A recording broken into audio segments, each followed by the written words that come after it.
중고차 사기 사건 좀 짚어봐야 될 것 같습니다. 이제 시세보다 싸게 이게 물건이 나와 있으면 솔깃하게 마련인데 그 말 믿고서 갔다가 이제 사기를 당했는데 그 피해자가 좀 극단적 선택을 했어요. 참 안타까운데요. 지난 2월 24일입니다. 충북 제천에 있는 한 마을관에서 60대가 스스로 목숨을 끊은 채 발견이 됐는데 유서에는 억울하다 이런 내용이 담겨 있었습니다. 네. 마을 농번기에 농사도 짓고 그다음에 마을 일도 돕기 위해서 사륜 트럭을 알아봤다 그래요. 인터넷에서 물량 알아보고 난 다음에 2월 5일 날 버스를 타고 인천으로 가서 직접 이제 딜러랑 만나기로 약속을 했던 거예요. 네. 근데 어디론가 끌고 가더니 8시간 동안 감금한 상태에서 온몸에 문신을 한 사람들한테 둘러싸여서 이리저리 계약서에 사인을 하게 되고 이게 예전에 이런 일 많아서 최근에는 없어진 줄 알았는데 아직도 이런 네, 일이 아직도 이런 발생하고 일들이 있어요? 있습니다. 그러니까 본인이 사고자 했던 트럭도 300만 원도 빼앗긴 채 가지고 오지도 못하고 다른 트럭을 가져올 수밖에 없었다. 이런 억울함을 호소하면서 수사를 좀 해달라 이런 내용이 담겨 있었습니다. 지금 이 피해자뿐만이 아닌 것 같습니다. 범인을 잡고 봤더니 모두 20대였는데 피해자 숫자만 50명.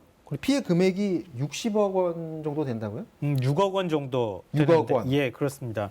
그러니까 지금 이게 그 구매자들이 오면요 인터넷에 허위 매물 싸게 자동차 파는 것처럼 한 다음에 오면 이 사람한테 계약을 하라 이렇게 얘기를 하는 거예요. 네. 계약서에 사인하고 난 다음에 이거 차에 하자가 있다 이렇게 얘기를 하면서 다른 차를 사라고 한다고 합니다. 그러니까 그런데 다른 차를 사지 않겠다고 얘기를 하면 끌고 가서 이렇게 협박을 하게 되는 거죠. 그렇게 하는 방식으로 오히려 싸게 매물이 올라온 차보다 훨씬 비싼 값에 차를 팔았는데 2천만 원짜리 차를 막 4천만 원에 팔기도 했다고 합니다. 아니 지금 그 시청자분들께서 조금 이해를 못하실 수도 있는 부분이 아니 그렇게 피해를 당했으면 바로 신고하면 되지 왜 신고 안 했을까 그렇게 생각할 수도 있을 것 같은데 거기에 대해서도 혹시 취재된 게 있나요? 그러니까 협박을 하는 과정들이 있었던 거고요. 네. 본인이 계약서에 사인까지 한 거잖아요. 근데 곧바로 이제 경찰에는 신고를 못한 사례도 있는데 경찰이 그래서 이런 일들을 당하면 혼자 가서 매매 계약을 맺지 말고 함께 다른 사람하고 가라 이렇게 얘기를 하고 있고요.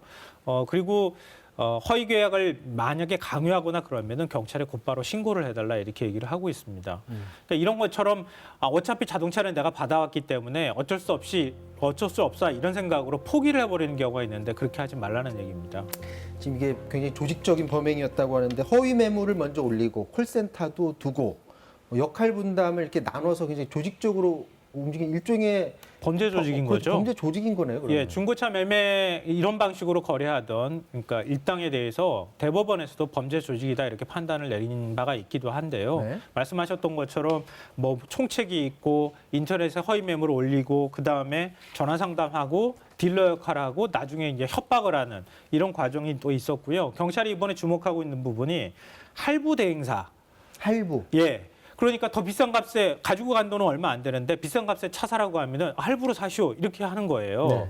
할부 대행사까지 소개를 해줬는데 할부 대행사도 이런 범행 수법을 알았을 가능성이 매우 높다. 그래서 할부 대행사에 대해서도 지금 수사를 하고 있는 상황입니다.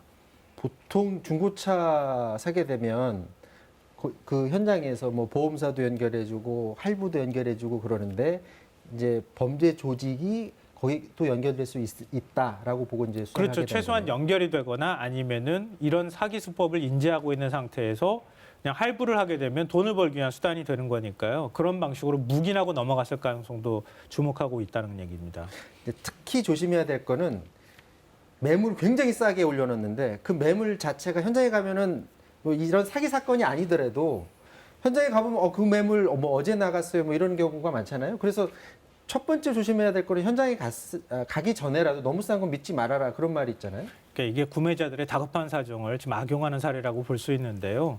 그러니까 말씀하셨던 그런 일들을 당하지 않기 위해서는 국토교통부에서 관리하는 사이트가 있어요. 네. 자동차 365 사이트라고 하는 곳이 있는데 이런 것처럼 좀 신뢰할 수 있을 만한 사이트를 확인해달라 이런 요청을 하고 있고요. 그다음에 차량을 살 때 앞서 제가 말씀드렸던 것처럼 혼자 가지 말아달라. 그리고 지나치게 싸면 의심하라. 그리고 의심이 되는 상황이 발생하면 최대한 빨리 경찰에 신고해라. 그렇게 해야 피해를 회복할 수도 있고 그다음에 이런 일들이 재발되지 않는다고 하는 겁니다. 중고차 중에 너무 싸다 그런 자동차는 사실 없습니다. 제가 중고차 매매상들하고 얘기를 해봐도 그런 물건은 절대 사서는 안 된다라는 그런 조언을 하곤 합니다. 자, 여기까지 하도록 하겠습니다. 지금까지 김성환 평론가였고요. 저는 내일 다시 찾아뵙겠습니다. 고맙습니다.